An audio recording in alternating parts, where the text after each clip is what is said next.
What's good? We back with the Boxing Link and more, with some more boxing, and then might drop a off-topic football video. Jaguars and Patriots. I was gonna drop it earlier, but got caught up. But the video's done. I'll drop it sometime tonight, Friday at the latest probably. But we back, and we're gonna talk about David Price, detailing how he knocked out Anthony Joshua.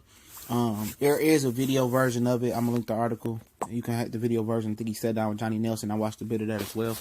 And Joshua saying him being knocked out is fake news, a knockdown, stopped in the European Championship, him and Rob McCracken. Excuses, you got knocked out. You wasn't fit, you weren't in shape, that's on you. You don't go sparring with nobody, and you ain't no type of physical condition. That just sounds idiotic. And I don't believe the story, and the story of Anthony Joshua calling it fake news. It's not fake news. If it happened, it happened. That's real. You want to cry about it, but let's detail the story, and I'll get my 2 cents after I read the part of the passage of the story real quick. And the article links in the description. This is David Price. I remember it well. I landed a hard shot, a good shot, similar to the shot Vladimir Klitschko landed on him. I caught Joshua with a throwaway left hook. I sold him that. Then I caught him with a big right hand, Price told Sky Sports. He fell forwards onto his face. He went down heavily. He tried to get up, but was on unsteady legs. And the trainer pulled him out. He got helped out the ring. I don't knock many people out in sparring with those big gloves. When I did that to him, I wondered, is he fragile? Then I heard he was stopped in the European Championships. At the same time, Price doesn't feel that the incident as being a black call for Joshua's ability to take a shot. There was no shame in it. I've done that to a lot of people. It happens. If he was knocked down by a lighter puncher or a light heavyweight, then yes, Price said. But yeah, I mean, he's trying to, I ain't trying to say he boasting, but he telling the truth, but he trying to take the sting off of it.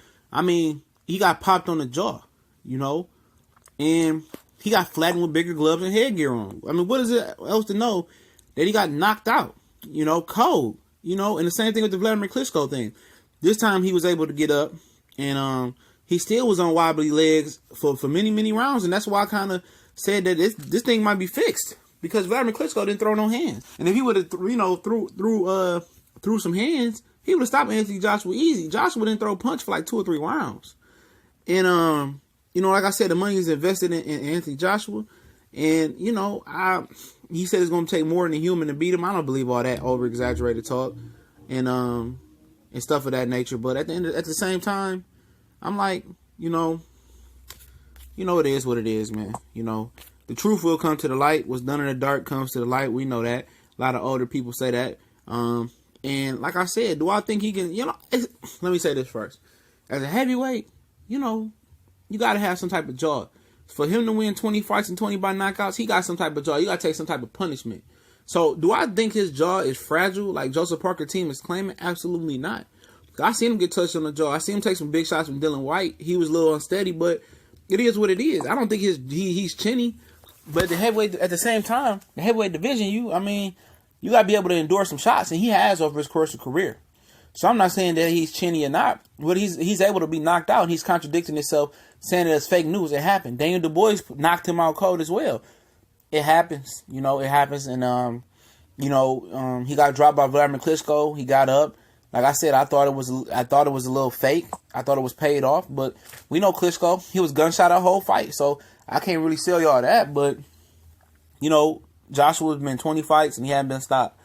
He fought some good solid competition. So at the end of the day, I mean, it's gonna take a hellacious puncher that's gonna be able to be offensive, match his size and weight, and knock him out. And we'll see. And when Joseph Parker hits him and he don't go nowhere, or that supposedly chinny chin, it stands up, then a lot of people gonna be looking stupid, And I'm not reading too much in that. Sparring is sparring. I preached it a lot of times, and I can't contradict myself. Stuff happens. But he has been dropped down. But people talk about Deontay Wilder being dropped. This guy's been dropped to stop in an amateur play. I don't care if he wasn't in shape or not in shape. If your guy is not in shape to fight, don't throw him in the ring. That's why I hate that. He says fake news. It happened. It's not fake news. It happened in your past. You're way more mature. You're on another level right now. He was dropped as a pro, so people starting to believe that. They hear the stories.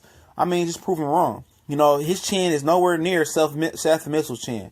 We remember Seth Mitchell got knocked out by Jonathan Banks, came back on a rematch, and Chris Arreola ran him out the ring. That's a chinny chin. That's a real chin. That's how Joseph Parker speaking about Joshua chin. Joshua's chin is nowhere near Amir Khan or Seth Mitchell type of chin, in my opinion. I believe he'd be all right. He's proved 20 times before. Get ready for 21. We gone.